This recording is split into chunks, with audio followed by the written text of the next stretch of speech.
இயேசு அவனை நோக்கி, எழுந்திரு, உன் படுக்கையை எடுத்துக்கொண்டு நட என்றார். 38 வருஷமாக அவன் பலரை நோக்கி கொண்டிருந்தான். இவங்க எனக்கு உதவி செய்வாங்களா, அவங்க எனக்கு உதவி செய்வாங்களா. ஆனால் அன்றைக்கு இயேசு அவன் அருகே வந்து எழுந்திரு என்று சொன்ன மாத்திரத்தில் அவனுக்கு அற்புதம் நடந்தது. யோசித்து பாருங்களேன், யாருக்காவது ஒரு ஆபத்து விபத்து நடந்ததுன்னா, கையை உடைக்கிறாங்க இல்லை கால் உடைக்கப்பட்டதுன்னா டாக்டர்கிட்ட போய் என்ன பண்ணுறாங்க, மாவு கட்டு போடுறாங்க.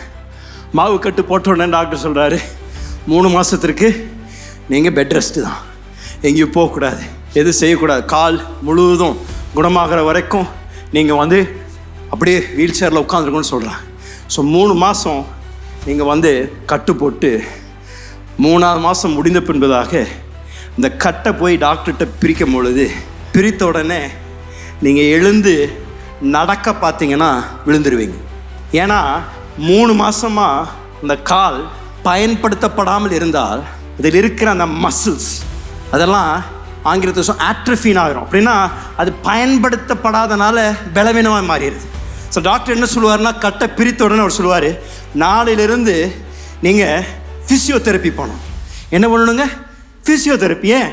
ஃபிசியோதெரபிஸ்ட் வந்து உங்களுக்கு எக்ஸசைஸ் சொல்லி தருவார். எப்படி காலை மீண்டும் பலப்படுத்துவதற்காக நீங்கள் என்னத்தை செய்யணும். 3 மாதங்களாக பயன்படுத்தாத கால் அது நிமித்தம் பலவீனமாக இருக்கின்றது.